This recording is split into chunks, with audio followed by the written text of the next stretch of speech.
Hello friends, आप सभी का आपके channel BHC Banaras Hindu classes में स्वागत है। मैं अभिषेक यादव आज आप लोग का स्वागत करता हूं। दोस्तों, यह वीडियो UGC नेट JRF का जो सीरीज चल रहा है उसका यह दूसरा वीडियो है। पहले वीडियो में हम लोग ने राजनीतिक विचारक को स्टार्ट किया था और उसमें राजनीति क्या है, विचारक क्या है, ये सभी हम लोग पढ़े थे और कैसे हमारा एक टारगेट रखे और किस तरीके से नोट्स बनाए, कैसे पढ़े, यह भी रणनीति के बारे में उस वीडियो में था। आज हम लोग प्लेटो थोड़ा सा पढ़े थे और आज हम लोग प्लेटो को फिर से देखते हैं और इस वीडियो में पूरी की पूरी प्लेटो हम लोग समाप्त करेंगे। इसके बाद एक वीडियो जो आएगी उसमें आपको 250 MCQ रहेंगे, यानी 250 MCQ रहेंगे और उस MCQ को अगर आप कर लेते हैं, उस सीरीज को पढ़ लेते हैं तो एक भी क्वेश्चन आपको बाहर से आएगा ही नहीं, क्योंकि एक चैप्टर पे अगर आपको 250 MCQ मिल रहे हैं, 250 MCQ मिल रहे हैं तो बहुत हो गया। ठीक है, तो प्लेटो के बारे में हम लोग डिस्कस करते हैं। देखिए, जो ये प्लेटो थे यह थे एथेंस के।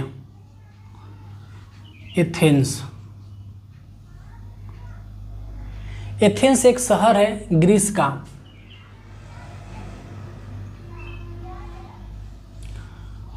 वहाँ पे इनका जन्म हुआ था, एक कुलीन परिवार में इनके जन्म हुआ था। इनके बचपन का जो नाम था अरिस्टोक्लिस था।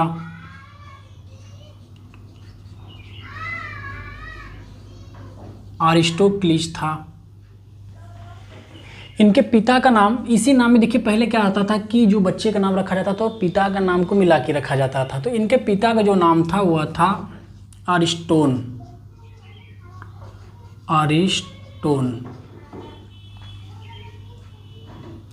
चूंकि जब इनका जन्म हुआ था उसमें दो चीजें जो कि जानने योग्य है।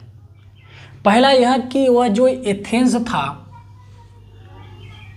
वहां पे लोकतंत्र था। क्या था? लोकतंत्र।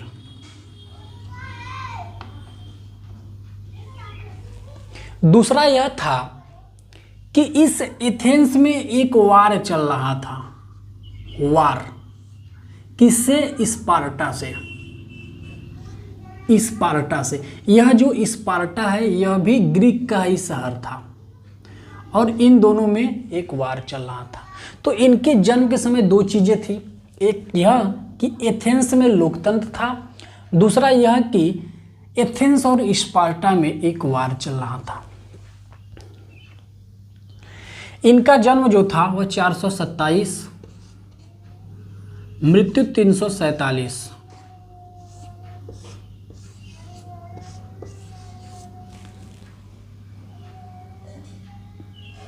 जन्म कितना था? 427 ईसा पूर्व और मृत्यु 347 ईसा पूर्व।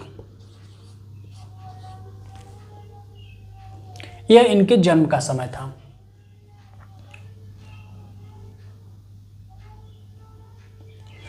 और जो इन दोनों का वार था हुआ था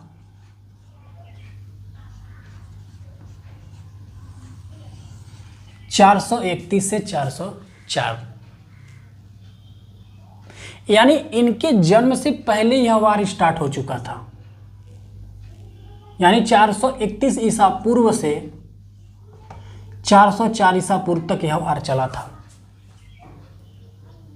इस वार को हम पेलोपोनियस वार कहते हैं। इसके बारे में थोड़ा सा भी हम आएंगे अभी, क्योंकि बड़ी मजेदार यह बात है और बड़ी मजेदार टॉपिक, क्योंकि यह जो वार है यह 2-3 चीजों को निर्धारित करता है। तो अभी थोड़ा सा इस पे हम आते हैं, लेकिन थोड़ा सा अभी इनके जीवन परिचय 2-3 पॉइंट और ले लेते हैं। इनके जो गुरु थे उनका नाम था सुकरात। क्या था इनके गुरु का नाम? सुकरात था। सुकरात कि यह जो प्लेटो थे प्रिय शिष्य थे। और प्लेटो का बचपन का नाम आपको बताया कि मैंने अरिस्टोक्लिस था। क्योंकि अरिस्टोक्लिस जो थे वो चौड़े कंधे वालों थे, उनके जो कंधे थे वो प्लेट के जैसे थे। तो इनके गुरु जो थे प्यार से इनको प्लेटो बोलने लगे। जो कि इनका नाम प्लेटो ही प्रसिद्ध हो गया। यह अपने गुरु को बहुत मानते थे। अपने जीवन में इन्होंने जो भी विचार दी, जो भी ग्रंथ लिखे, जो भी चीज़ें करी, वो सब कुछ प्लेटो को ही बताया। उन्होंने बोला कि यह चीज़ें मैं नहीं, मेरे गुरु कहते थे, यह चीज़ें मेरी नहीं, मेरे गुरु के थे। हुआ क्या कि यह जो सुकरात थे, अब इनको हम लेके आते हैं यहां पे। सुकरात जब यह ग्रीस और स्पार्टा में जब ये युद्ध हो रहा था, पेलोपोनियस युद्ध, उसमें इन्होंने दो चीज़ें जो थी इनकी सुकरात की, यह थी कि जो एथेंस में लोकतंत्र चल रहा था उस लोकतंत्र के विरोधी थे। क्या थे? लोकतंत्र के विरोधी। लोकतंत्र के विरोधी। दूसरा क्या था कि यह जो युद्ध चल रहा था इसमें इन्होंने शांति की बात की। शांति की बात। युवाओं से आग्रह किया कि इस युद्ध में वह भाग ना ले। अब देखिए हुआ क्या। आपके मन में आएगा कि लोकतंत्र के विरोधी क्यों थे? भाई हर कोई चाहता है कि नहीं, यह लोकतंत्र है, तो यह लोकतंत्र के विरोधी क्यों थे? तो सुकरात का मानना था कि लोकतंत्र में होता है चुनाव, तो इनका मतलब था कि जरूरी नहीं कि जो बहुमत चुने वो सही ही चुने। इनका कहना था कि मान लीजिए जहाज में पायलट को चुनना है, तो आप अनुभव वाले व्यक्ति को चुनेंगे या फिर बहुमत वाले व्यक्ति को? मान लीजिए जिसके पास अनुभव नहीं है, बहुमत ने उसको चुन लिया, क्या यह उचित है? नहीं है। जिसके पास अनुभव है उसको आप चुनेंगे। तो सुकरात ये इसके विरोधी थे, बोलते थे कि जरूरी नहीं कि बहुमत जो है वो हमेशा सही ही चुने। दूसरा चीज इनका यह था कि लोकतंत्र में जो स्वतंत्रता मिलती है, जो शासन मिलती है, जो बहुमत मिलती है, वह शासक को अराजक बना देता है।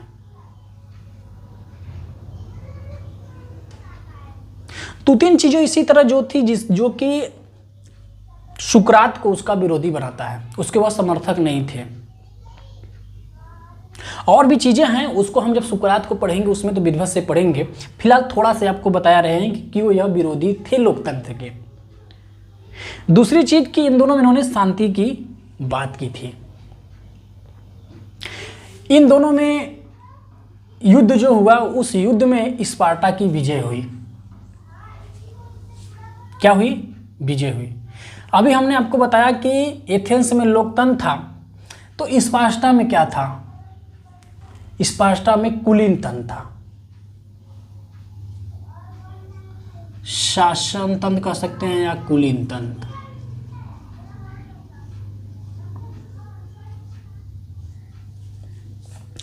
ठीक है। अब जब इन दोनों में वार हुआ तो इसमें जो था 404 में स्पार्टा की विजय हुई।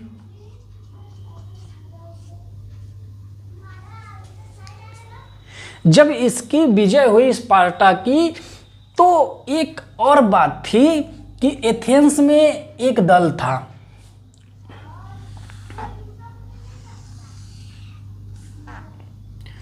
अभी जाति तंत्र, अभिजात तंत्री,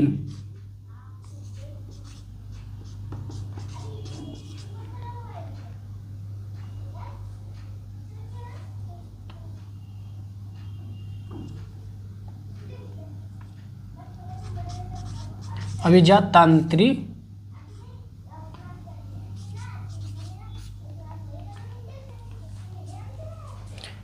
इसका नाम एक बार अच्छे से देख लीजिएगा, थोड़ा सा अगर मात्रा होगा इधर उधर। अभिजातांत्री दल था। यह जो दल था एथेंस का था, यानी यह जो दल था वह एथेंस में था। ठीक है, एथेंस में यह जो दल था युद्ध के समय स्पार्टा की सपोर्ट किया था। यह दल क्या कर रहा था? अभिजातांत्री दल स्पार्टा का सपोर्ट किया था। इस बार में जब स्पार्टा की जीत होती है, जब स्पार्टा एथेंस को हरा देता है, यहाँ पे जो लोकतांत्रिक दल थी इस दल को हरा देता है, तो स्पार्टा 30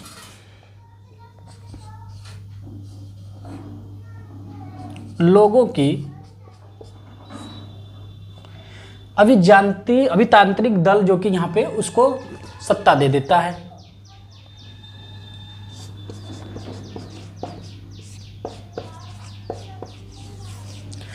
एथेंस में यानी 404 में अभिजाततांत्रिक दल की सत्ता आ गई। इस जो दल थी इस 30 में दो छात्र जो थे, दो विद्यार्थी जो थे वह सुकरात के थे। सुकरात के थे। मैं आपको ये क्यों बता रहा हूं? आप सोचेंगे कि प्लेटो में इनको कहां पे घुसेड़ दिया गया, कहां से इसको ला दिया गया। तो इसलिए क्योंकि प्लेटो के ये जो कर्म कांड हुए, ये जो कांड हुए, इसके बाद ही प्लेटो के जीवन में एक अलग तरीके से माहौल आता है, एक अलग परिवर्तन आता है। इसलिए उस परिवर्तन को जानने से पहले इसको जानना जरूरी है, क्योंकि इसको आप नहीं जानेंगे तो फिर वो चीज़ समझ में आपको नहीं आएंगे। इसलिए मैं इसको आपको थोड़ा सा संक्षेप में समझा दे रहा हूँ। तो यह जो अभिजात्री तंत्र थी, लोकतांत्रिक दल थी, यह अभिजाततांत्रिक दल थी, इसमें दो छात्र किसके थे? सुकरात के थे। जब देखिए यह जब स्पार्टा ने सत्ता इसके हाथ में दे दिया, सत्ता तो इसके पास आ गई, लेकिन विचारों की लड़ाई अभी भी इनके और इनके लोकतांत्रिक के बीच और अभिजाततांत्रिक दल के बीच चल रही थी। यह अराजकता फैलाने लगे।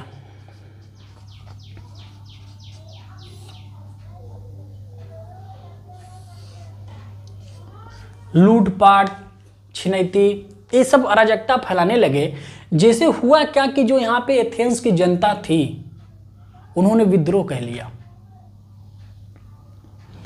अभी इनके और इनके बीच विचारों की लड़ाई चली रही थी और जनता ने कहा कि हमें लोकतांत्रिक शासन चाहिए। वह लोकतंत्र को पुनः चाहने लगी, जिसके बाद वहां की जनता ने इस अभिजात्री लोकतंत्र को उखाड़ कर फेंक दिया। उसके बाद लोकतांत्रिक सरकार आई, लोकतांत्रिक शासन बनी। तो इन्होंने सुकरात को दोषी माना, क्योंकि सुकरात के जो दो छात्र थे, दो विद्यार्थी थे, इसमें शामिल थे। और सुकरात ने दो चीजें मैंने बताया कि लोकतंत्र के विरोधी थे और दूसरे की शांति, जब युद्ध चल रहा तो शांति की बात किए थे। इनको कहीं ना कहीं लगा कि इसमें सुकरात दोषी है।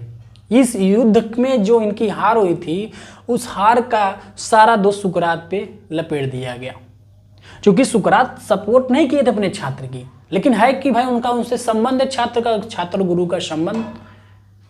तो मानना इनका यह था कि जिसका छात्र ऐसा है उसका गुरु भी तो ऐसा ही होगा।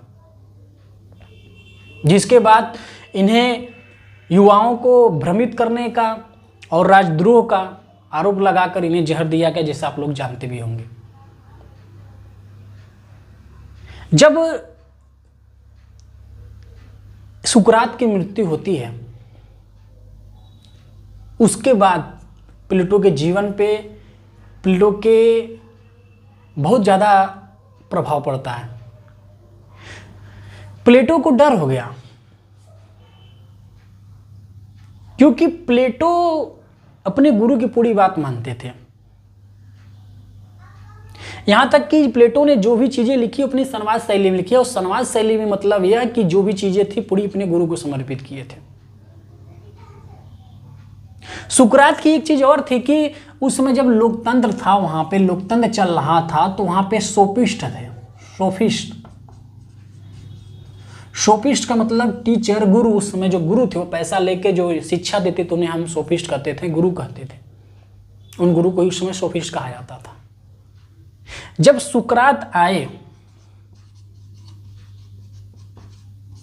सुकरात ने जब शिक्षा प्रारंभ की तो ये बिना बिना पैसे का शिक्षा देते थे, इसलिए इनको सोफिस्ट में नहीं आता है, सोफिस्ट में गिनती इनकी नहीं होती है।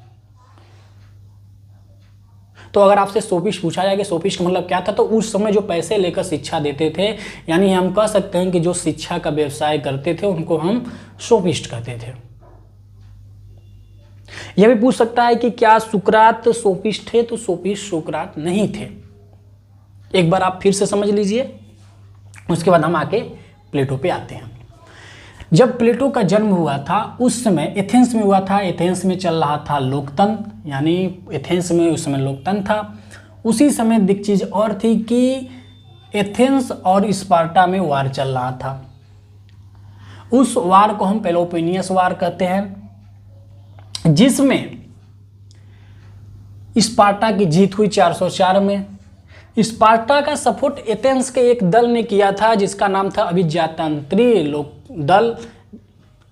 जब स्पार्टा जीतता है तो एथेंस में अपने सपोर्ट से इन 3 लोगों की सत्ता सौंप देता है। इस 3 लोगों में 2 छात्र सुकरात के थे।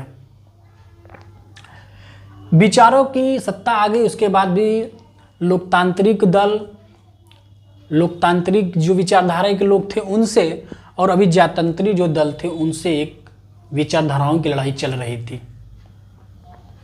जब यह अभिजातंत्री जो दल थे, जब यह अत्याचार अपना बढ़ा देते हैं, जब यह जनता को लूटना शुरू कर देते हैं, अपनी विचारधारा फांसीवादी वाला विचारधारा जब पैदा करने लगते हैं, जब तानाशाह हो जाते हैं, तब वहाँ की जनता त्राही त्राही हो जाती है, परेशान हो जाती है। तब वह जनता विद्रोह कर देती है और इसको जड़ से उखाड़ कर फेंक देती है। जिसके बाद लोकतंत्र की सरकार आती है, जिसके बाद यह सुकरात को दोषी मानती है। दोषी इसलिए मानती है क्योंकि सुकरात के 2 शिष्य इस दल में सम्मिलित थे और उस समय युद्ध में सुकरात जो थी शांति की बात किए थे, युवाओं को कहे थे कि आप शांति की बात किए। लोकतंत्र के विरोधी थे। लोकतंत्र के विरोधी इसलिए थे क्योंकि लोकतंत्र में होता है चुनाव। सुकरात का मानना था कि चुनाव से जो दल आए या फिर जो भी चीज़ें हो, जरूरी नहीं कि वो चीज़ सही ही हो। शासक की बात में लोकतंत्र में सुकरात का मानना था कि जैसे आप कपड़ा सिलाते हो तो आप एक अच्छे दर्जी के पास जाते हो। इन्होंने चिकित्सक का सलाह दिया था कि आप दवा लेने के लिए कोई चिकित्सक चाहिए तो आप किसके पास जाते हो? विशेषज्ञ के पास जाते हो। आपका आंख दर्द मान लीजिए है तो आप किसके पास जाओगे? आंख के विशेषज्ञ के पास। पेट दर्द है, पेट का जो विशेषज्ञ उसके पास जाओगे। हार्ट दिक्कत है तो हार्ट वाले के पास जाओगे। जब हम जीवन में हर कुछ सब कुछ विशेषज्ञ के पास जा रहे हैं जो उसमें विशिष्ट है, तो फिर हम सत्ता मूर्खों के हाथ में क्यों दे रहे हैं? इसलिए इसके यह विरोधी थे। तो जब उसके बाद फिर से जब एथेंस में लोकतंत्र की सरकार आई तो इन्हीं सब कारणों से सुकरात को पे राजद्रोह लगाकर और इनका सपोर्टर समझकर इनको जहर दिया गया। इनके शिष्य ने बहुत बार बोला कि जेल से भगाने के लिए, लेकिन इन्होंने बोला कि नहीं, मैं गलत हूँ ही नहीं। ना इन्होंने माफ़ी मांगा, अपने बात पे अपने विचार पे अड़े रहे, जिसके बाद इनकी मृत्यु होती है। अब इनके मृत्यु के बाद की हम लोग आगे बात करते हैं।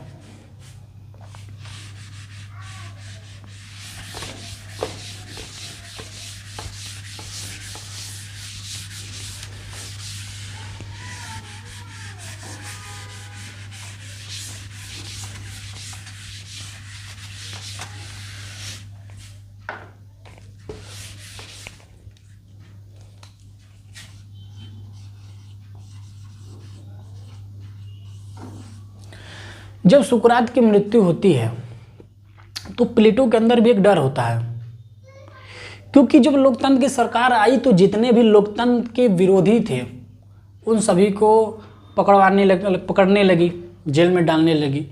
तो प्लेटो को भी डर था, क्योंकि प्लेटो तो पूरी तरह से समर्पित थे सुकरात को, यानी सुकरात ने जो चीज़ कर दिया वो ही इनके लिए सत्य था।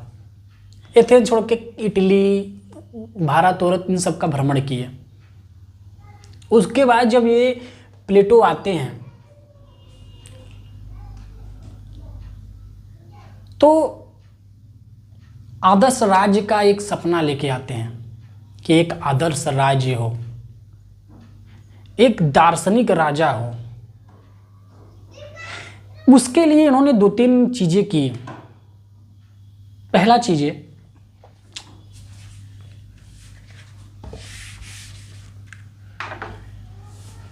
एक एकेडमी की शुरुआत की।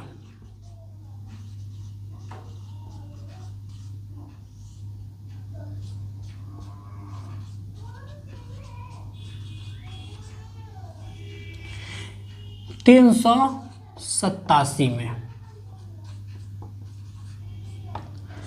387 ईस्वी पूर्व में इन्होंने एक अकादमी की शुरुआत की जो कि पाश्चात्य जगत का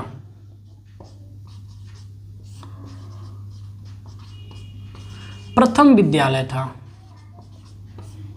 विश्वविद्यालय कह सकते हैं।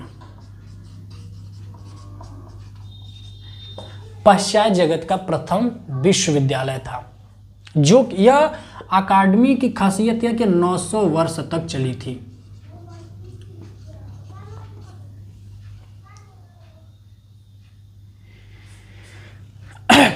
उसके बाद यह तो हो गई अकादमी। इस अकादमी इनकी खुल गई। इस अकादमी में इन्होंने यह देख लिया कि इस अकादमी में हमें आदर्श राज्य एवं दार्शनिक राजा बनाने का सपना, इसका उद्देश्य ही यह था,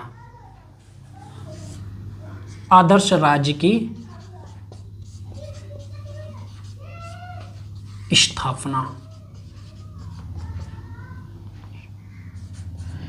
एवं दार्शनिक राजा बनाना।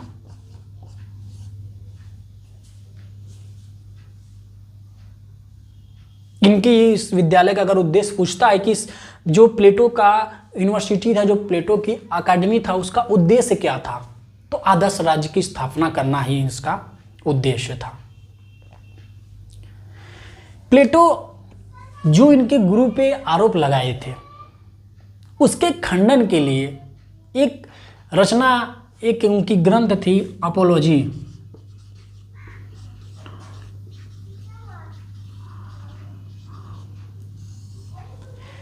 इसमें इन्होंने जितने भी सुकरात पे आरोप लगाए थे, सुकरात पे आरोपों का खंडन किए।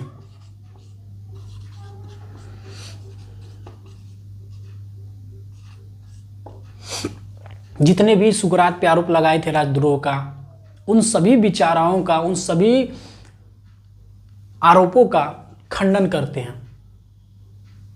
उसके बाद उनकी और भी चीज हैं, रचनाएं, जैसे आप क्रीटो है, मोनो है,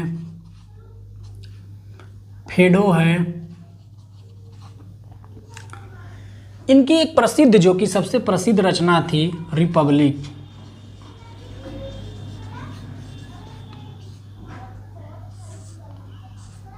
स्टेट्समैन, लाज।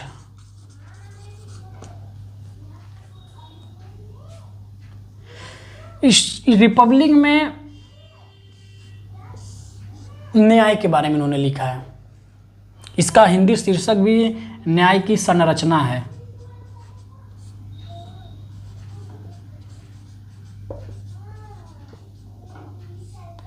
न्याय की संरचना। स्टेट्समैन में भी इनकी यह प्रसिद्ध रचना है। उसके बाद इनकी एक रचना और है, लाज। यह प्लेटो की सबसे अंतिम रचना है, लाज, जिसमें कानून के बारे में इन्होंने बताया है। क्वेश्चन यह भी आपसे पूछेगा कि प्लेटो के मृत्यु के बाद प्लेटो की ऐसी कौन सी रचना थी जो पब्लिश की गई थी, तो वह थी लाज। सबसे अंतिम प्लेटो की रचना कौन थी? लाज थी। रिपब्लिक के बारे में अभी हम अलग से पढ़ेंगे, पहले इन सब चीज़ों को समझ लेंगे तब। रिपब्लिक उन्होंने क्या कहा, कैसे जो आदर्श राज्य था दार्शनिक राजा कैसे बनना है, क्या उनमें गुण, सभी चीजों को उन्होंने रिपब्लिक में प्रस्तुत किया है। तो रिपब्लिक अभी हम स्टार्ट करेंगे। यह जो अकादमी थी, इस अकादमी में इनके एक शिष्य जो कि बहुत प्रसिद्ध हुए वह थे अरस्तु।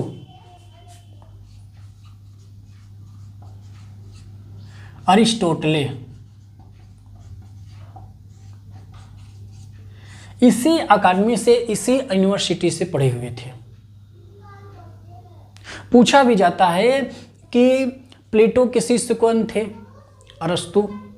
अरस्तु के गुरु कौन थे? प्लेटो थे। यह जो इनकी अकादमी थी, इस अकादमी की यह एक विशेषताएं थी कि इसमें महिला एवं पुरुष दोनों को शिक्षा प्राप्त करने के पूरे अधिकार थे। यानी जो प्लेटो की सपना था दार्शनिक राजा बनने का, उस दार्शनिक राजा में महिला भी भाग ले सकती है, उसको भी अवसर दिया गया है, पुरुष को भी दिया गया है।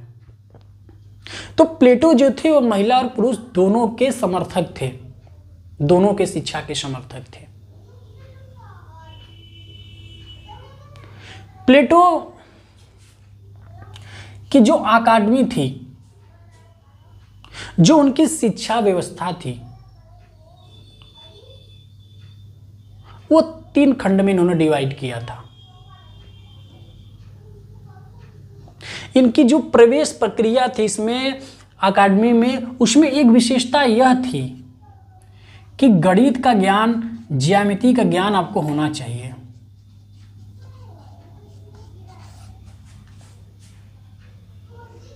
एक स्लोगन में इनके यूनिवर्सिटी के बाहर लगी हुई थी, गणित से ही रिलेटेड। तो एक इनकी विशेषता अगर यह है कि इसमें पुरुष और महिला को समान अधिकार मिलते हैं, दोनों को अवसर मिलते हैं दार्शनिक राजा बनने का। तो एक यह भी चीज थी कि उसमें आपको प्रवेश लेने के लिए आपको पास ज्यामिति और गणित की नॉलेज होनी चाहिए। बिना गणित की, बिना ज्यामिति की नॉलेज का आपको प्रवेश नहीं मिलता था। जो इनकी शिक्षा व्यवस्था थी वह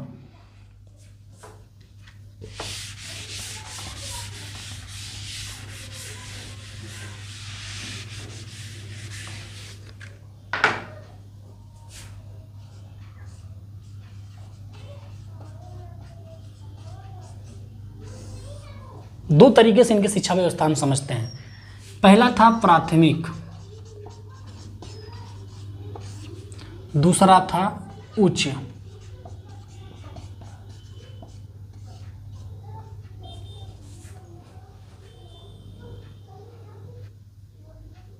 प्लेटो का मानना था कि प्रत्येक व्यक्ति में 3 गुण होते हैं, प्रत्येक व्यक्ति की आत्मा में 3 गुण होते हैं,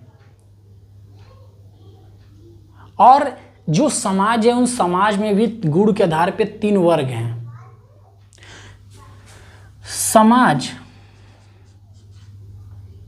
जो समाज का वर्ग है 3 में है, 3 भाग में है, और आत्मा या व्यक्ति का गुण 3 है। ये भी है बुद्धि, साहस, तृष्णा। शासक, सैनिक, उत्पादक।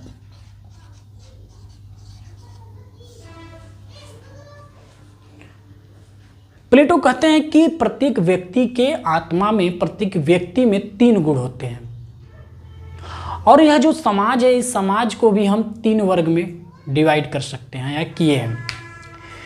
आत्मा की जो थी वह थी, पहला गुण जो है व्यक्ति में बुद्धि है, साहस है, तृष्णा है। और समाज को जो वर्ग में इन्होंने बांटा था शासक, सैनिक और उत्पादक। यानी जो शासन करेगा उसको हम शासक वर्ग कहेंगे, जो सैनिक है उसको सैनिक वर्ग कहेंगे हम। तो बोलते हैं प्लेटो कि समाज में भी 3 वर्ग है, एक शासक वाला वर्ग है, एक सैनिक वाला वर्ग है, एक उत्पादक वाला वर्ग है। अब प्लेटो यह बोलते हैं कि इनकी जो शिक्षा व्यवस्था थी, इसी व्यवस्था पे अभी हम आएंगे जब उनके न्याय की व्यवस्था, न्याय के सिद्धांत पे, तो फिर हमें इन्हीं तीनों चीज़ों की ज़रूरत पड़ेगी। तो भी हम शिक्षा की बात कर रहे हैं, उसके बाद फिर इस पर हम आएंगे। आप पढ़े होंगे कि इनकी जो न्याय व्यवस्था थी कि जो व्यक्ति जिस वर्ग का है उसी वर्ग से करो, सब अच्छे से पढ़ेंगे पहले, लेकिन इतना बस आपको बताया। अब आते हैं हम शिक्षा व्यवस्था पे। या आत्मा के गुण या समाज के गुण।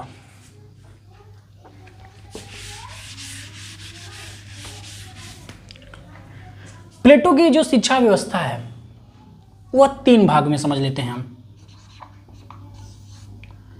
20, 20 से 30, 30 से 35।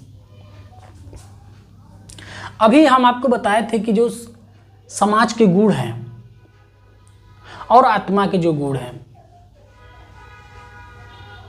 अब देखिए इससे वह आत्मा समाज के गुण में कैसे ले जाते हैं उसको अब समझिए।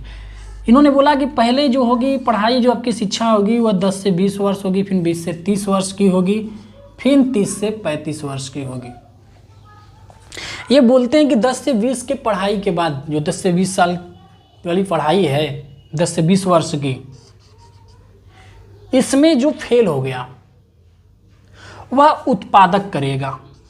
उत्पादक, वह समाज के जो उत्पादक वाला वर्ग है उस वर्ग में जाएगा। और जो इसमें पास होता है, जो इसमें उत्तीर्ण होता है, वह आगे की पढ़ाई करेगा। और जो 20 से 30 वर्ष की पढ़ाई है, जो शिक्षा है, इसमें जो अनुत्तीर्ण होगा वह सैनिक बनेगा। उसको सैनिक की शिक्षा दी जाएगी। यानी इसमें अगर आप अनुत्तीर्ण होते हैं तो आपको उत्पादक की शिक्षा, आप उत्पादक करेंगे। इसमें अगर आप अनुत्तीर्ण होते हैं तो आपको सैनिक की शिक्षा, शासक वाला कार्य करेंगे। सैनिक का शिक्षा, सैनिक वाला कार्य करेंगे। अगर आप इसमें पास होते हैं तो आप आगे की पढ़ाई करेंगे। 30 से 35, इसमें अगर आप उत्तीर्ण होंगे तो आपको 15 वर्ष और शिक्षा दी जाएगी।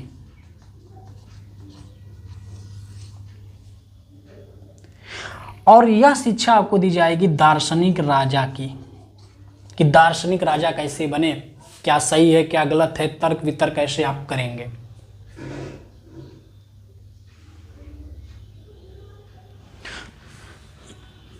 तो एक बार इनको और अच्छे देख लेते हैं कि जो प्लेटो की शिक्षा व्यवस्था थी वह 3 भाग में थी। 10 से 20 वर्ष, 20 से 30 वर्ष, 30 से 35 वर्ष। 10 से 20 वर्ष वाले में जो अनुत्तीर्ण होते थे उन्हें उत्पादक वर्ग, जो 20 से 30 वाले में अनुत्तीर्ण होते थे उनको सैनिक वर्ग, और जो 30 से 35 वाले में उत्तीर्ण होते थे उन्हें दर्शन की।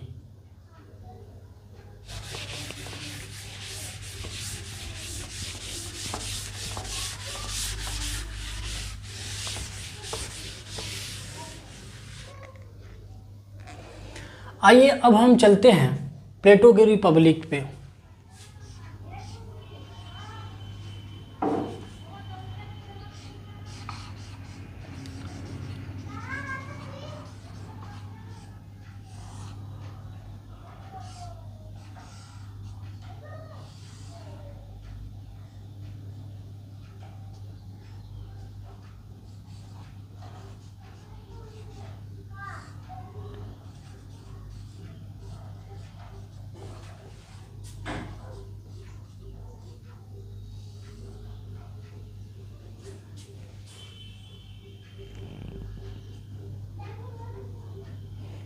रिपब्लिक जिसका शीर्षक है न्याय की संरचना। तो इनके न्याय क्या थे? प्लेटो अपने न्याय बताते हैं कि न्याय क्या थे। तो इनके पूर्व में भी कुछ न्याय चल रहे थे।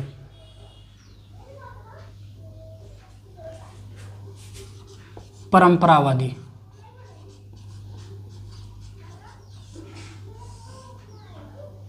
उग्रवादी,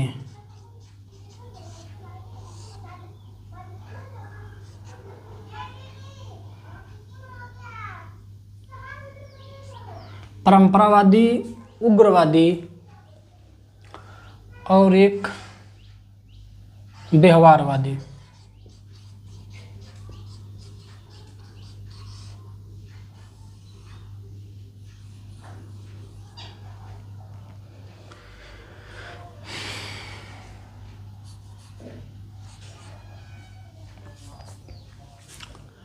परंपरावादी क्या था कि जो परंपराओं को मानते थे, जो जैसी चीज़ें चली आ रही हैं वो उसी को मानते थे, उसी को फॉलो करते थे, उसको हम परंपरावादी कहते हैं। उग्रवादी जो थोड़ा सा तीव्र में काम करे, जल्दी करे, जो उग्र हो जाए, उग्र विचारधारा का, उसे हम उग्रवादी कहते थे। व्यवहारवादी विचारधारा जो व्यवहार के आधार पर करते थे, उनको हम व्यवहारवादी विचारधारा। अब इन तीनों के सोफिस्ट थे।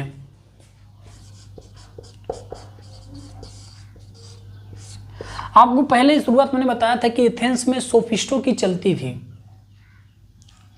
सोफिस्ट गुरु थे, जैसे आज के हमारे अगर भारत में अगर बात की जाए तो धर्म गुरु हैं, जो धर्म गुरु बोलते हैं उनकी चलती है, उसको नेता लोग जो भी हैं शासक में सुनते हैं, उनकी बात को रखते हैं। तो उसी तरह जो सोफिस्ट थे उनकी चलती थी। और ये जो सोफिस्ट थे यह तीन विचारधारा के थे, परंपरावादी, उग्रवादी और व्यवहारवादी। एथेंस के ये जो तीनों थे विचारधारा के लोग,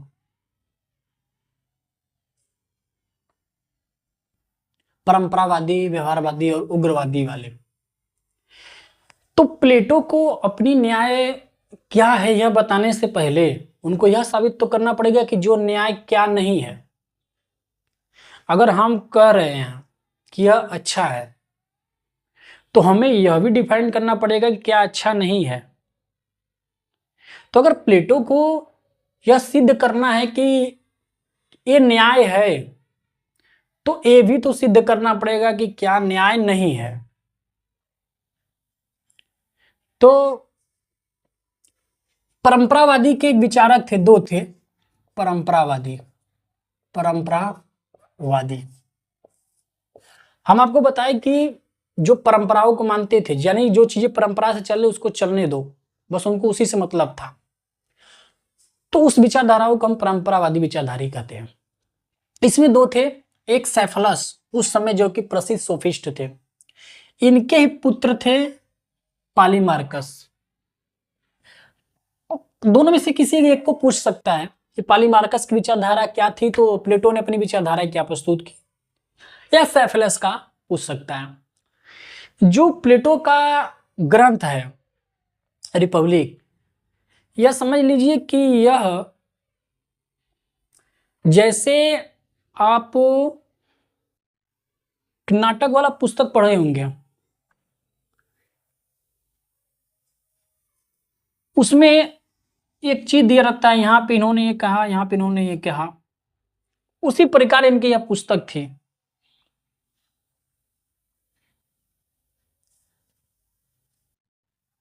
तो इस पुस्तक में मैंने आपको बताया था कि इन्होंने जीवन में जो भी चीजें किया, जो भी ग्रंथें लिखी, वो अपने गुरु को समर्पित किया। यानी यह नहीं कहते थे कि यह चीजें मैं कह रहा हूं, यह कहते थे कि यह चीजें हमारे गुरु कह रहे हैं, हमारे गुरु ने कहा था। तो इनकी जो रचना थी उसमें इन्होंने सुकरात को मुख्य रखा।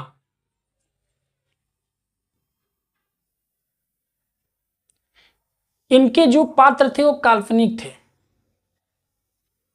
विचारणीय थे, उसमें इन्होंने यह बताया कि जो साइफलस थे उनके घर पर सुकरात गए और उसमें पालीमार्कस, थ्रेसिमैक्स और ग्लूकोन सभी लोग थे। तो सुकरात पूछते हैं, सुकरात जो कि प्लेटो की तरफ से प्लेटो की विचारधारा प्रस्तुत करते हैं, तो बोलते हैं कि न्याय क्या है। सुकरात प्लेटो की तरफ से अपनी विचारधारा रखते हैं, अपनी बात रखते हैं और बोलते हैं कि न्याय क्या है। तो सैफिलस बोलते हैं कि सत्य बोलना और ऋण चुकाना ही न्याय है। सुकरात बोलते हैं कि नहीं, यह न्याय नहीं है, यह गलत है।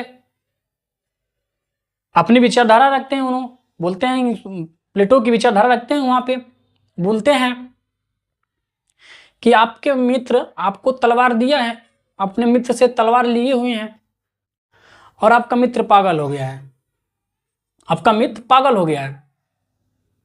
अब क्या वह तलवार का ऋण जो है आप चुकाएंगे? उचित है, यह न्याय है?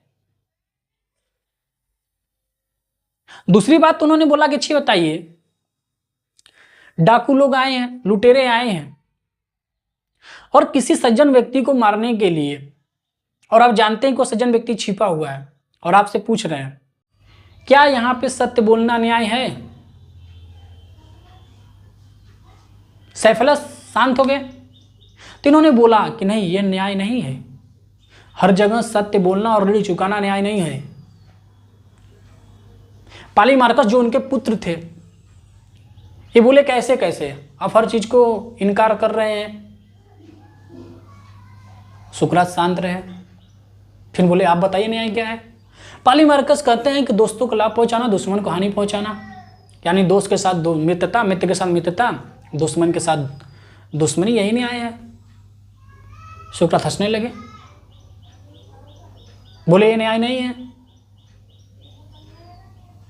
मान लीजिए जो आपका दोस्त है वो दुश्मन हो गया, तो आपके खिलाफ हो गया, तो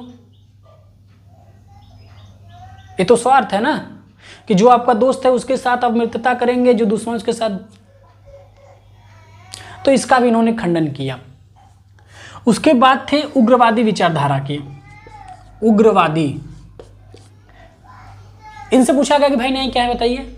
ये बोलते हैं कि बलवान का हित ही न्याय है। सुकरात बोलते हैं नहीं, ये चापलूस सही हो गया, ये चापलूस सही हो गया, यानी जो सत्ता में अब उसकी वाली करिए, यानी जो सत्ता में, जो सरकार में, उसके हाँ में हाँ, वो गलत करे या सही करे, खाली उसका हित ही न्याय है। मान लीजिए सत्ता में है, वो प्रजा के, अपनी जनता के विपरीत कार्य करे, क्या वो न्याय है? वो अपने हित के लिए कुछ भी करे, अपने हित के लिए देश को बेच दे, वो न्याय है?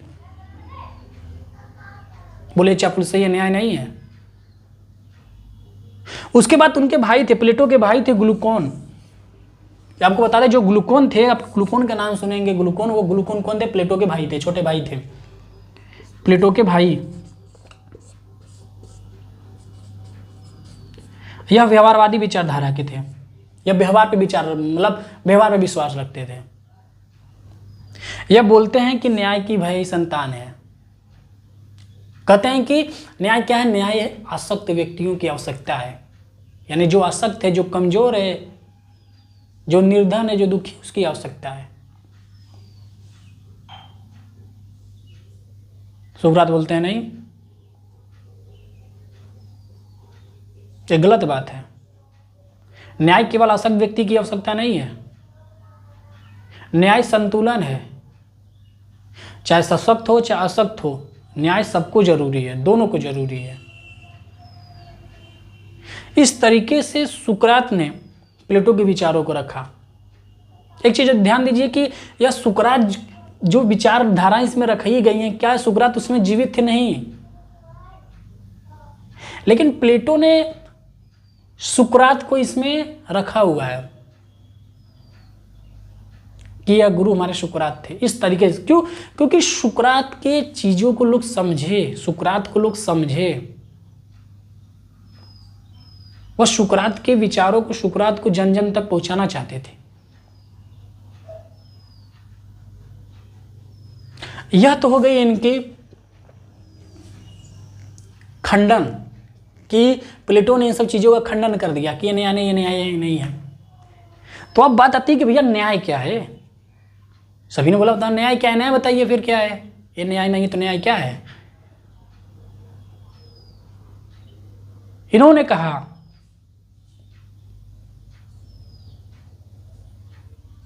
कि प्रत्येक व्यक्ति के अंदर 3 गुण होते हैं, बुद्धि, साहस, तृष्णा। इन दोनों में जो प्रबल हो, जो अधिक हो, उसके अनुसार कार्य करना और दूसरे के कार्य में हस्तक्षेप करना, यही न्याय है।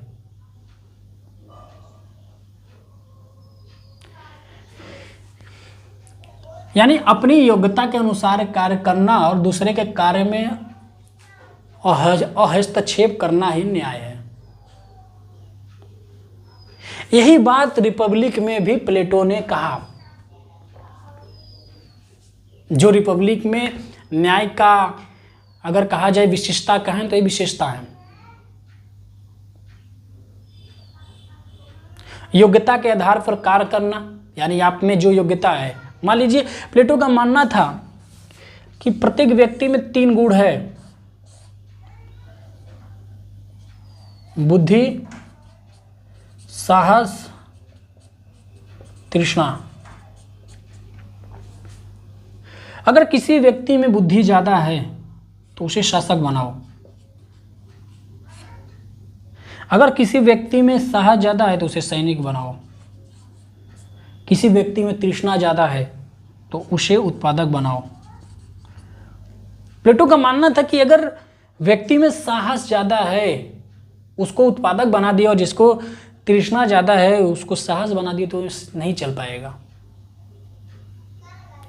उसके में जो काबिलियत है, उसके में जो चीज़ें की प्रधानता है, उसकी आत्मा में, उसके गुण में, उसको उसी के अनुसार कार्य करना ही न्याय है। और इनका एक दूसरे के प्रति हस्तक्षेप हो, यानी एक दूसरे के प्रति हस्तक्षेप ना करें, कि प्लेटो न्याय बोलते हैं कि यही न्याय है। और भी चीज़ें हम प्लेटो की देखते हैं।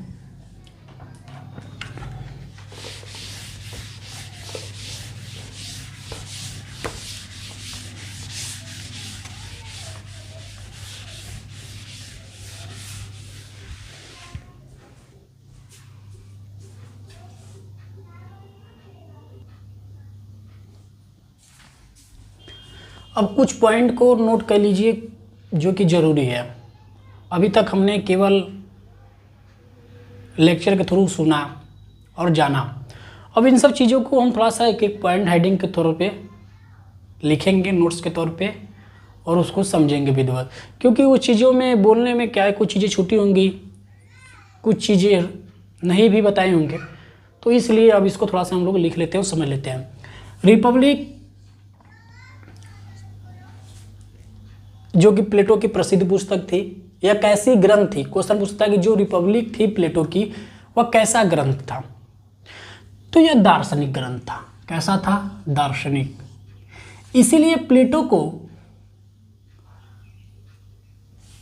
राजनीतिक दर्शन का पिता कहा जाता है। राजनीतिक दर्शन का जनक।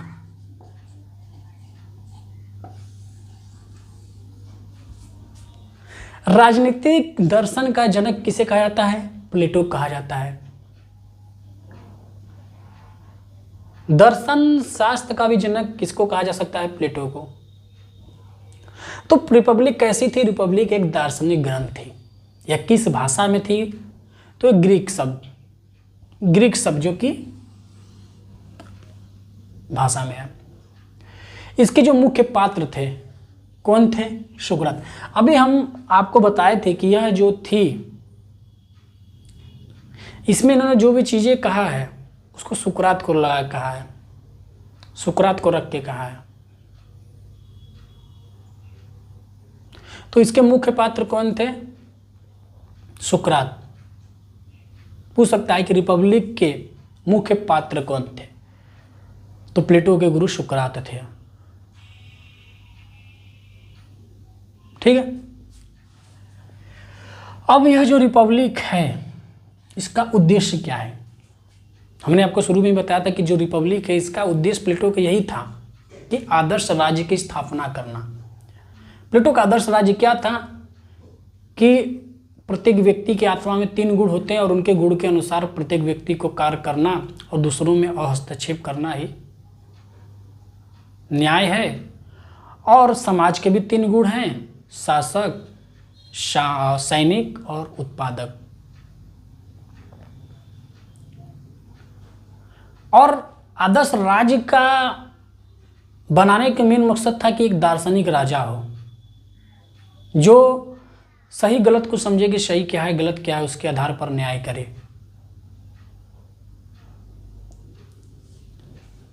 तो इनकी जो आदर्श राज्य थी उसकी संरचना अगर आपसे पूछता है कि जो प्लेटो का आदर्श राज्य था उसकी संरचना क्या थी, तो आप कह सकते हैं कि इसकी 3 भाग में इसकी संरचनाएं की गई थी। शासक वर्ग, रक्षक वर्ग, उत्पादक वर्ग, या शासक वर्ग, सैनिक वर्ग और उत्पादक वर्ग। और यह जो तीनों थी आत्मा के 3 गुणों पे आधारित थी, बुद्धि, साहस और तृष्णा। और यह जो रिपब्लिक है इसकी कुछ विशेषताएं होंगी। आपसे विशेषताएं पूछ सकता है कि रिपब्लिक की क्या विशेषताएं हैं। जरूरी नहीं कि हर चीज एग्जाम में ही हो, तभी आपसे पूछा जा सकता है, कोई भी पूछ सकता है, या कहीं पढ़ाने गए तो वहाँ भी पूछा सकता है कि विशेषताएं जो रिपब्लिक थी उसकी विशेषताएं क्या थी। तो प्लेटो ने एक सपना देखा था आदर्श राज्य की, और उस आदर्श राज्य में कैसे समाज हो, कैसे संगठित हो, उसके बारे में भी इन्होंने रिपब्लिक में लिखा था। तो हम कह सकते हैं कि पहला इसका विशेषताएं यह थी कि समाज कैसे संगठित हो, इसके बारे में इन्होंने रिपब्लिक में लिखा था कि समाज को कैसे संगठित किया जाए, कैसे संगठित होगा समाज। दूसरी यह थी कि न्याय क्या है। जैसा कि आप जानते हैं कि रिपब्लिक के शीर्षक ही थी न्याय की संरचना। तो न्याय क्या है इन्होंने प्लेटो इस पुस्तक में ही लिखते हैं, इसकी विशेषता थी इस पुस्तक की, न्याय क्या है। न्याय के बारे में जानने के लिए रिपब्लिक में लिखी गई थी। तीसरी थी कि सच्चा शासक कौन। प्लेटो का उद्देश्य रिपब्लिक का है कि आदर्श राज्य बनाना। तो आदर्श राज्य के लिए एक दार्शनिक राजा का होना आवश्यक है, दार्शनिक राजा ही बनाना इनका उद्देश्य है। तो उस दार्शनिक राजा में क्या गुण होने चाहिए उनके बारे में इन्होंने लिखा गया है इसमें, यह इसकी विशेषता है, यानी सच्चा शासक कौन है। उसके बाद है शिक्षा का महत्व। अब दार्शनिक राजा बनाने के लिए यूं ही तो नहीं कि उतनी साल बाद आए तो तुरंत राजा तो बना नहीं देंगे, और राजा बना भी देंगे तो उसमें काबिलियत तो होनी चाहिए। तो उसमें काबिलियत आएगी कैसे?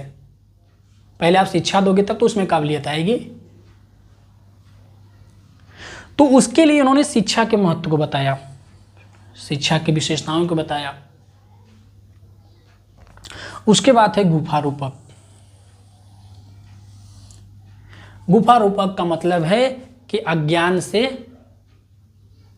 ज्ञान की ओर, यानी आपके पास अज्ञानता है उसकी तरफ ज्ञान की तरफ जाओ। गुफा रूपक का मतलब यह था कि मान लीजिए एक गुफा है और यहाँ पे रोशनी आ रही है, आप इस परछाई की रोशनी आ रही, परछाई पड़ रही, इसको आप परछाई के लिए आप खोज रहे हो आग को, लेकिन बाहर सूर्य भी तो है।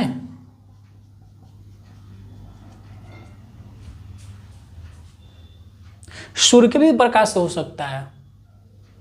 तो ही बोलते हैं कि अज्ञानता से ज्ञान की ओर, वास्तविकता की ओर जाओ, अज्ञानता से ज्ञान की ओर। इसके बारे में भी आप रिपब्लिक में पढ़ेंगे। यह थी रिपब्लिक की विशेषताएं। रिपब्लिक के अनुसार न्याय क्या है? तो इसमें एक पॉइंट में लिख सकते हैं कि गुण के अनुसार कार्य करना। व्यक्ति के गुण के अनुसार, प्रत्येक व्यक्ति में जो गुण है उस गुण के अनुसार कार्य करना और दूसरे के कार्य में हस्तक्षेप करना ही न्याय है। प्लेटो का यही मानना है। पूछा जा सकता है कि प्लेटो के अनुसार न्याय क्या है? तो व्यक्ति के गुण के अनुसार कार्य करना और दूसरे के कार्य में हस्तक्षेप न करना ही न्याय है।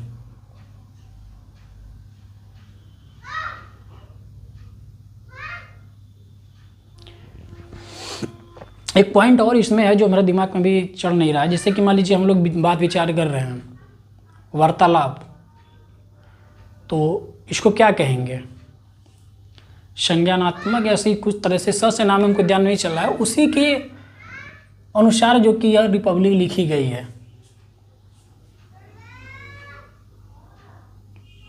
बीच में याद आएगा तो बताएंगे आपको। आगे हम लोग चलते हैं।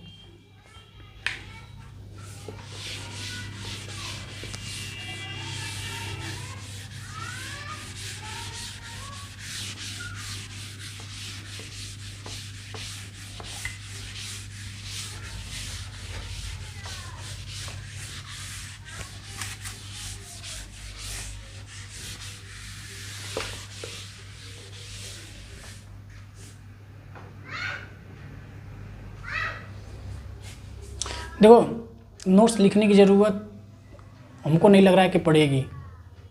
हमने एक वीडियो आपको डाला हुआ है प्लेटो का है कि नोट्स कैसे बनाए, उसके ही बेस पे आप नोट्स बनाओगे तो ज़्यादा बेहतर होगा। क्योंकि जब आप रिवीजन करोगे तो एक प्लेटो के बारे में कम से कम 5 से 7, 8, 10 पेज तक आपको बुक में मिल जाएंगी। इतना पढ़ना पॉसिबल है नहीं आपके लिए। क्या क्या पढ़ेंगे? तो नोट्स हम स्मार्ट तरीके से नोट्स कैसे बनेगा उसकी एक वीडियो नॉर्मली छोटा सा 1 मिनट का लमसम में डाला हुआ है। उसमें नोट्स दिखाया हुआ है मैंने अपना, किस तरीके से बनाइए कि एक पेज आप देख लिए तो कम से कम आपका 4 पेज 5 पेज कवर हो जाए 1.8 से। जैसे कोई भी चीज़ है, अगर आप इस तरीके से लिख लिए, पॉइंटेड करके बना लिए, तो ऐसा है नहीं कि अगर वो चीज़ पढ़े हैं तो एक बार देखेंगे तो रिवीजन हो जाएगा, याददाश्त आ जाएगा। अगर हमने रक्षा बहाना हुआ है तो हम रक्षा देखे तो हमें याद, उस समय की पूरी मोमेंट याद आ जाएगी कि क्यों बहाना था, कैसे हुआ था। उसी प्रकार जो हमारा स्मार्ट नोट्स होता है, जब उसको हम पॉइंटेड करके बनाते हैं, जब पॉइंटेड देख लेते हैं तो हमें वो चीज़ पूरा रिवीजन हो जाता है। हम पूरी चीज़ समझ जाते हैं कि यह क्यों चीज़ें हैं, इसका मतलब क्या हुआ। तो स्मार्ट स्टडी बनाइएगा, देख लीजिएगा एक बार, आपको समझ में आ जाएगा। अब हम आगे देखते हैं। यह तो हो गया रिपब्लिक कि इनकी जो पुस्तक थी रिपब्लिक के बारे में। आगे पॉइंटेड देखते हैं। अब हम उसकी विशेषताएं देख लेते रिपब्लिक की, और उसमें हमने आपसे बोला था कि एक पॉइंट जो कि समझ नहीं आ रहा, ध्यान में मुझे आया है कि मैंने बताया था कि जो रिपब्लिक थी वह संवादात्मक थी।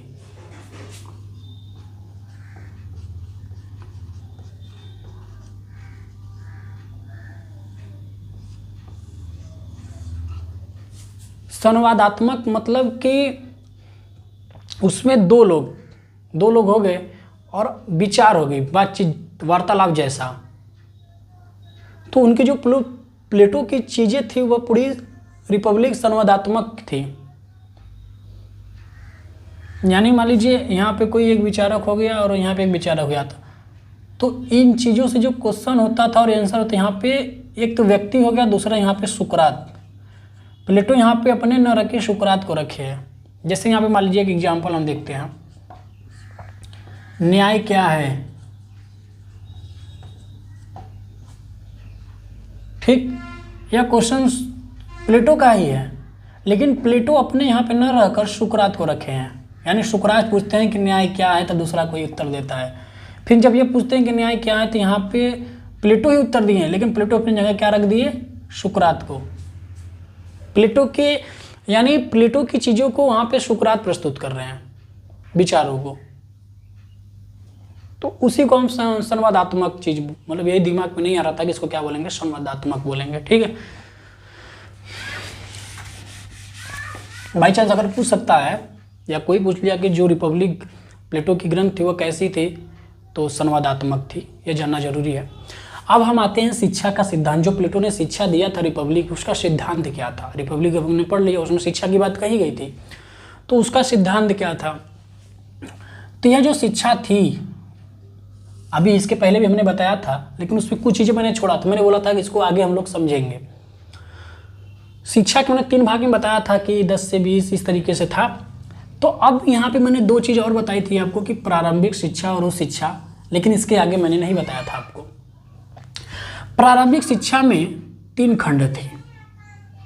6 वर्ष तक शिक्षा दी जाती थी, फिर 6 से 18 वर्ष, फिर 18 से 30 वर्ष तक दी जाती थी। तो आपसे पूछ सकता है कि प्रारंभिक शिक्षा कितने वर्ष की थी, तो इसको आप बता सकते हैं। उच्च शिक्षा कितनी थी? तो 20 से 35।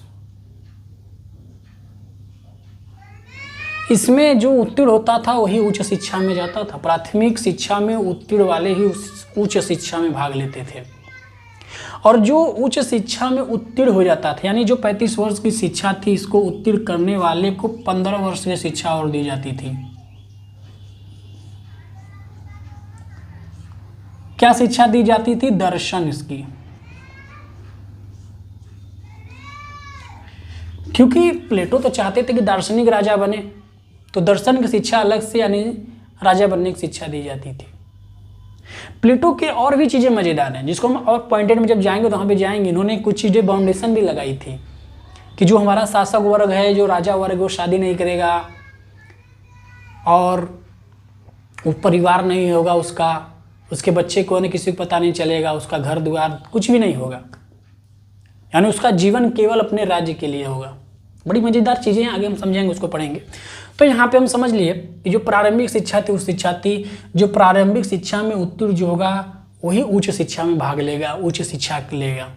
और जो उच्च शिक्षा 35 वर्ष की शिक्षा जब प्राप्त कर लेगा, जो उत्तीर्ण हो जाएगा उसमें, तो उसके बाद 15 वर्ष की शिक्षा उसे दर्शन की दी जाएगी। दर्शन के केवल दर्शन ही नहीं था, इसमें दर्शन था, तार्किक था, ज्यामिति था, यानी जो आपके ज्ञान को बढ़ाए वही शिक्षा दी जाती थी, ताकि आप समझ सको कि क्या सही है क्या गलत है, आप तर्क लगा सको। तो जब 15 वर्ष की शिक्षा दी जाती तो उसके बाद उसको दार्शनिक राजा बना दिया जाता था, राजा बना दिया जाता था। शिक्षा के सिद्धांत में प्लेटो का स्टेटमेंट है, कथन है कि शिक्षा आत्मा के आध्यात्मिक गुणों का उजागर करने एवं आदर्श राज्य की स्थापना करने का साधन है। यानी शिक्षा क्या है, इनके अनुसार अगर पूछा जाए, सोचा जाए, तो ये बोलते हैं कि जो व्यक्ति का आत्मा है, उसके आत्मा के आध्यात्मिक गुण है, उन गुणों को उजागर करने एवं आदर्श राज्य की स्थापना करने का एक साधन है। इन्होंने बताया कि आत्मा के 3 गुण हैं, आपको मैंने बताया। उन तीनों गुणों को उजागर करने के लिए, तो उनमें कौन सा गुण है आपके अंदर ज़्यादा, और आदर्श राज, आदर्श राज इनका सपना था कि आदर्श राज बनेगा तो कैसे बनेगा, एक साधन मात्र है, वह शिक्षा। आपको दार्शनिक राजा बनना है तो दार्शनिक राजा कैसे बनोगे, शिक्षा के बिना ही। तो बोलते हैं कि आदर्श राज की स्थापना किया, और व्यक्ति के अंदर आत्मा में जो आध्यात्मिक गुण हैं, इन दोनों को उजागर करने का एक ही साधन है, वह है शिक्षा। यह है शिक्षा का सिद्धांत। इसमें इन्होंने एक चीज और कही कि यह जो शिक्षा थी व्यक्ति केंद्रित था।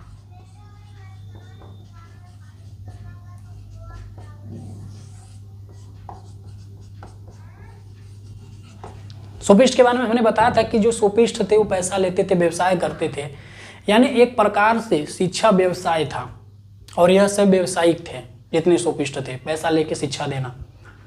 तो प्लेटो बोलते हैं कि जो शिक्षा है यह व्यक्ति केंद्रित न होकर राज्य केंद्रित किया जाए, यानी शिक्षा राज्य का कर्तव्य होना चाहिए, राज्य के द्वारा शिक्षा देना चाहिए। ठीक। देखिए पढ़ने के लिए बहुत चीज़ें हैं, थक जाएंगे पढ़ते पढ़ते, ख़त्म नहीं होगा, 10 घंटा हो जाएगा। हमें पढ़ना उतना है जितना हमें ज़रूरी है, जितना से आपका सिलेबस भी हो जाए और आपका नेट क्वालिफाई भी हो जाए। ठीक, तो यह हो गया शिक्षा का सिद्धांत। न्याय का सिद्धांत रिपब्लिक हो गया। अब थोड़ा सा हम और आगे इनके बारे में देखते हैं। अब हो गया दार्शनिक राजा। अभी हम थोड़ा सा इसके पहले आपको बताएं कि प्लेटो कहते हैं कि राजा जो बनेगा, दार्शनिक राजा बनेगा, उसमें क्या होनी चाहिए क्या नहीं होनी चाहिए, उसको हम देखते हैं।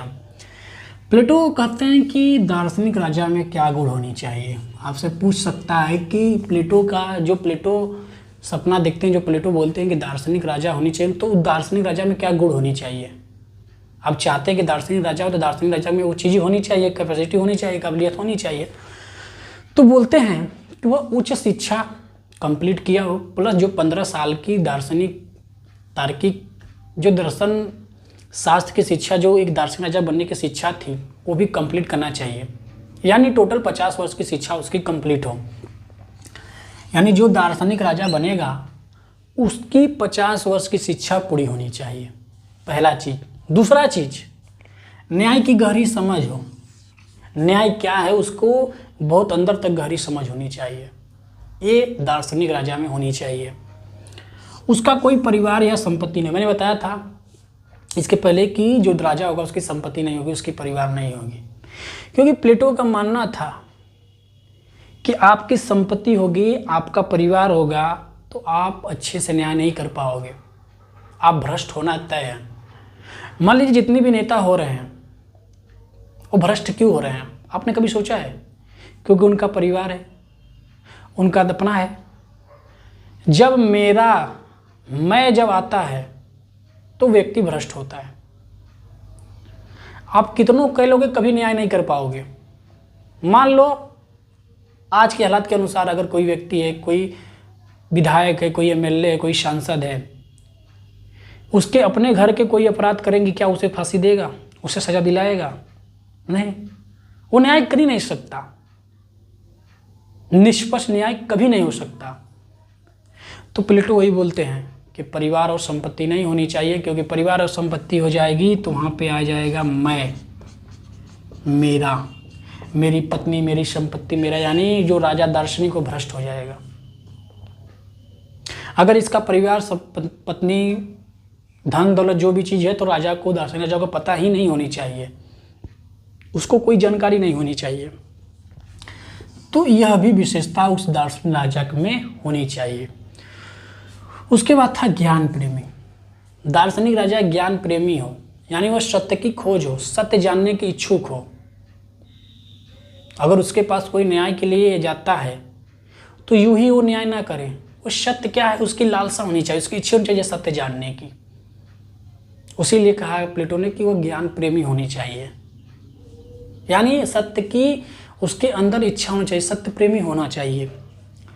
उसके बाद है विवेकशील व्यक्ति, उसके अंदर विवेक होना चाहिए, विवेकशील होना चाहिए। कोई आपके पास आया और आप किसी पे आरोप लगा दिया तो आप आरोप को यूं ही नहीं मानो, आपके अंदर विवेक होना चाहिए, क्या ये आरोप सही है या नहीं है। तो आप अपने राजा हो, दार्शनिक हो, अपने विवेक से समझो क्या ये सही है गलत है। तो उसके लिए बोलते हैं कि विवेकशील व्यक्ति होना चाहिए, उसके अंदर विवेक होना चाहिए। उसके बाद एक पॉइंट और है, इंद्रिय सुखों से मुक्त। जो आपके इंद्रिय सुख है उसकी आपको लालसा नहीं होनी चाहिए। कोई आपको अट्रैक्ट, कोई आपको इंद्रिय सुख का इच्छुक कोई आपसे बोले तो वो चीज़ों नहीं होनी चाहिए आपके अंदर, यानी आपको इंद्रिय जो सुख है उसका त्याग करना चाहिए, उसकी लालसा आपके अंदर नहीं होनी चाहिए। इस पॉइंट पे एक स्टेटमेंट आता है, एक कथन आता है प्लेटो का, कि प्लेटो के अनुसार दार्शनिक राजा क्या है, क्या कथन है प्लेटो का। तो प्लेटो बोलते हैं कि जब तक दार्शनिक राजा नहीं बन जाए या राजा दार्शनिक ना हो जाए तब तक राज्य में शांति और निष्पक्ष न्याय नहीं हो सकता। यानी राजा या तो दार्शनिक हो जाए, या तो जो दार्शनिक वो राजा हो जाए, दो में से एक हो जाए, तभी राज्य में शांति और निष्पक्ष न्याय होगा। ठीक, एक बार और देख लीजिए, जो दार्शनिक राजा थे उसके गुण क्या थे? तो 50 वर्ष की शिक्षा उनकी पूरी होनी चाहिए, न्याय की गहरी समझ होनी चाहिए, परिवार संपत्ति नहीं होनी चाहिए, विवेकशील होना चाहिए, इंद्रिय सुखों का त्याग हो, उसके इंद्रिय सुख की लालसा नहीं होनी चाहिए, ज्ञान प्रेमी हो। दार्शनिक राजा से संबंधित अगर प्लेटो का कथन क्या है, तो या तो राजा दार्शनिक हो या दार्शनिक जो है वो राजा हो, तभी राज्य में शांति एवं निष्पक्ष न्याय हो सकता है। ये प्लेटो का कथन है। अब मेरे हिसाब से थोड़ी सी अभी आलोचना थोड़ा से हमको समझा देते हैं कि इनके आलोचक क्या हुए नॉर्मली, लेकिन अभी पढ़ने का मतलब यह है कि खिचड़ी पक जाएगी।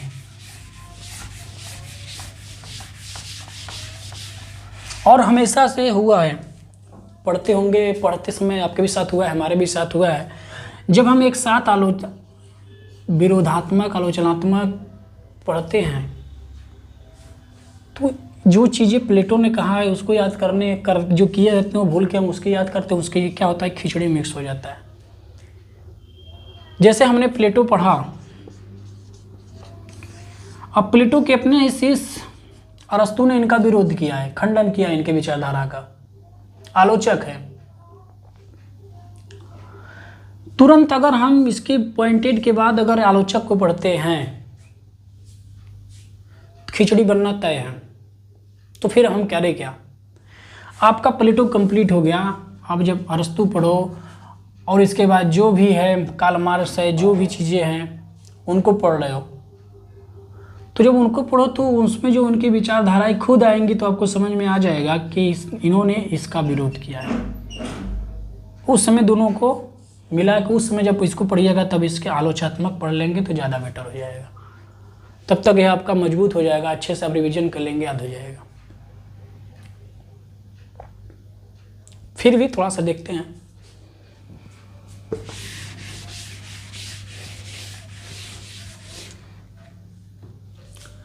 प्लेटो के 2-3 चीज़ों का जो आलोचक उसमें होता है,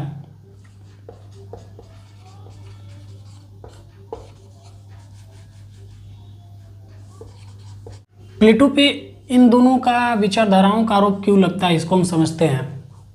साम्यवाद विचारधारा का और फासीवाद विचारधारा का। देखिए, जितनी भी चीज़ें छोटी छोटी चीज़ें हैं आपके पॉलिटिकल साइंस और राजनीति विज्ञान में, उन सभी का वीडियो बनाया गया है। जो छोटी छोटी चीज़ें हैं, जो हर एक चीज़ में जो एक एक वर्ड आ रहे हैं जो आपको नया लग रहा है, उसका मतलब नहीं समझ, उसकी वीडियो बनाई गई है। आप जाएंगे प्ले लिस्ट में, उसमें प्ले लिस्ट में है राजनीतिक शब्दकोश, राजनीतिक शब्दकोश नाम से एक प्ले लिस्ट होगा। उसमें आप जाएंगे तो साम्यवाद किसे कहते हैं, फासीवाद किसे कहते हैं, मतलब जितनी भी छोटी छोटी चीज़ें सबको एकदम एक्सप्लेन किया गया। उसको अगर आप समझ लेते हैं तो जहाँ जहाँ पे जो चीज़ें प्रयोग की जाएंगी उसको आपको ज़्यादा बेटर और गहरी समझ आएगी। इसीलिए बोला जाता है कि एनसीईआरटी पढ़ने के लिए, क्योंकि जो भी चीज़ें एक एक चीज़ें आती हैं तो हमें समझ नहीं आती। जैसे अभी हम साम्यवाद बताएंगे आपको, इस साम्यवाद क्या होता है। प्लेटो का साम्यवाद तो अब समझ में आ जाएगा आपको, लेकिन साम्यवाद होता है क्या, वो क्या मतलब होगा, तो उसके लिए आपको शब्द को जो है राजनीतिक विज्ञान का उसको आपको दिखना चाहिए। ज़्यादा बड़ा नहीं है, लगभग 35 सेकेंड का, 1 मिनट का एक चीज़ें पॉइंटेड एक्सप्लेन है। ठीक, तो प्लेटो पे 2 चीज़ों का आरोप लगता है। पहला कि साम्यवाद विचारधारा, लोग बोलते हैं कि प्लेटो जो है वो साम्यवाद विचारधारा के हैं। दूसरा फासीवाद विचारधारा के। अब क्यों बोलते हैं उसको थोड़ा समझ लेते हैं, उसके बाद जो आगे उन लोग के बारे में पढ़ेंगे तो उसमें ज़्यादा बेहतर से समझेंगे। साम्यवाद एक ऐसी विचारधारा है जो सब बोलता है कि जो भी चीज़ें हैं समाज में वो समाज की हैं, किसी एक व्यक्ति की नहीं है। पूंजीवादी जो व्यवस्था है, पूंजीवादी विचारक जो है व्यवस्था है, पूंजीवादी व्यवस्था, यह बोलता है कि भैया अपनी पूंजी लगाओ, ठीक, उत्पाद करो, कमाओ, बात खत्म। यानी जो पूंजी लगाया है उसका प्रॉफिट उसका चीज़ें हैं।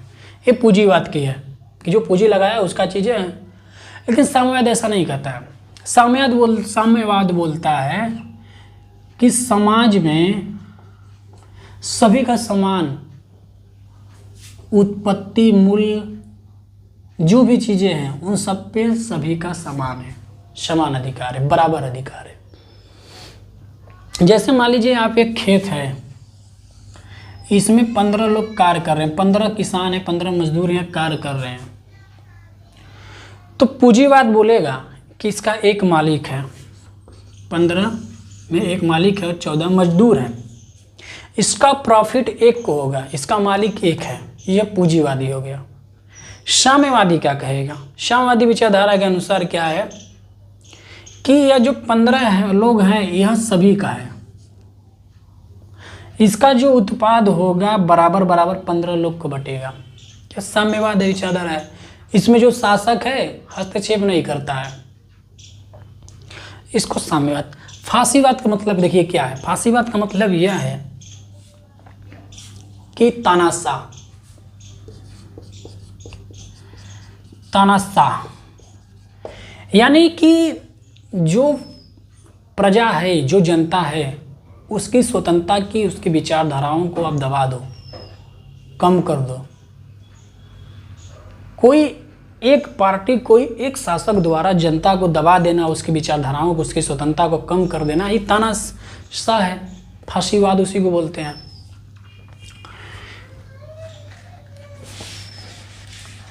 अब प्लेटो पे क्या लगता है आरोप?